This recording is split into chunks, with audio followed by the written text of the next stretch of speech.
এজন্য আখলাক নষ্ট না। যে সমস্ত ছেলেরা সমবয়সী কোনো মেয়ের সাথে প্রেম আছে, সম্পর্ক আছে, ছেড়ে দাও ভাই, সুখ দেবে না। হারাম ভাবে যে তোমার সাথে সম্পর্ক করে, মনে রাখো তুমি যদি তার বিয়েও করো, সে আরেকজনের সাথে সম্পর্ক, তার তো অভ্যাস খারাপ আগের থেকে। বোঝেন না কথাটা? এবারে তো এই লাইনে ফুরান, বোঝেন নাই? এজন তোমার বেলায় ফাঁকি দিতে পারছে, তো তোমার থুইও আরেকবারের কাছে।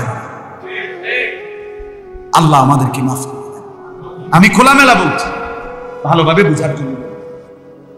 কোরআনুল কারীম আল্লাহ তাআলা বলছে, প্রত্যেক মানুষের জন্য আমি আল্লাহ তাআলা হালাল একজন স্ত্রী, নারী স্ত্রী বানিয়েছি, আমি বানিয়েছি। সেটা যখন মিলবে, লিতাসকুনু ইলাইহা, আল্লাহ বলেন ওই বিবি মিললে আমি আল্লাহ তাআলা ওই বিবির মাধ্যমে তার দিল প্রশান্ত করে দেব। এজন্য হালাল স্ত্রী একজন দিয়ে স্বামী 50 বছর কাইটা যায়। আর জিনাখোর ব্যভিচারী অসৎ নারীর সাথে সম্পর্ক স্থাপনকারী সারা পৃথিবীর নারী তারে দিল, তার তৃপ্তি মেটে না। কারণ গুনাহ কি দেয় না? সুখ দেয়। গুনাহ তৃপ্তি দেয়। এক গ্লাস পানি খাইলে মানুষের তৃপ্তি হয়ে যায়, কিন্তু মদখোর, নেশাখোর সারা পৃথিবীর বোতল তারে দিলেও খাইয়া তে কইবা আরো বোতল আছে। ঠিক কিনা বলেন না? কেন? গুনাহ কি দেয় না? তৃপ্তি, তৃপ্তি দেয়। অথচ এক গ্লাস পবিত্র পানি কি দিয়ে দেয়? তৃপ্তি। এজন্য গুনাহ ছেড়ে দেই, নাফরমানি ছেড়ে দেই। প্রতিটা গুনাহ আগুন, আগুন লাগায় দেয় জিন্দেগি, ঘরে, পরিবারে। আপনারা জানেন না বাপ, ফ্যামিলির হালাত বড় নাজুক, ফ্যামিলির হালাত বড় নাজুক।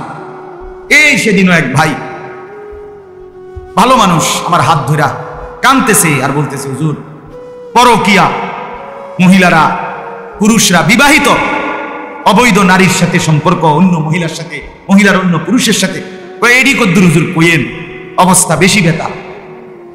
সমাজের হালাত তো আমরা শুনি বাপ, মানুষের অবস্থা তো আমরা জানি। বাবা কাঁদে, ছেলেরে ভয়ে কিছু বলতে পারে না। মা কাঁদে, মেয়েটা অন্য ছেলের সাথে অবৈধ সম্পর্ক। এই কিছুদিন আগে এক ভদ্রলোক আমারে বলতেছে, হুজুর আমার 2টা বাড়ি, 4টা গাড়ি, ছেলেটাকে উচ্চ শিক্ষিত বানাইছে। রাস্তার থেকে ভব ঘুরে, এক বেটা রাস্তায় ঘুরে এক লোক তার মাইয়া লইয়া আমার বাড়িতে এসেছে। আমার ছেলে একমাত্র ছেলে, আমি এখন কি করব হুজুর? এই সমাজে আমার আর ইজ্জত বলতে কিছু থাকবে না, আমি কি করবো হুজুর? আপনি আহা কি করবে?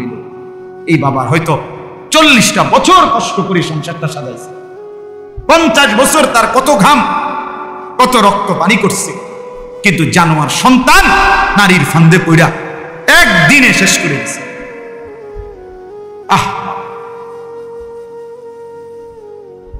এজন্য ফিরে আসো ভাইয়া, আপনার অভিভাবকদেরকেও বলি, ছেলের দিকে নজর দেন, মেয়ের দিকে নজর দেন, বিবি বাচ্চার আখলাকের দিকে নজর দেন।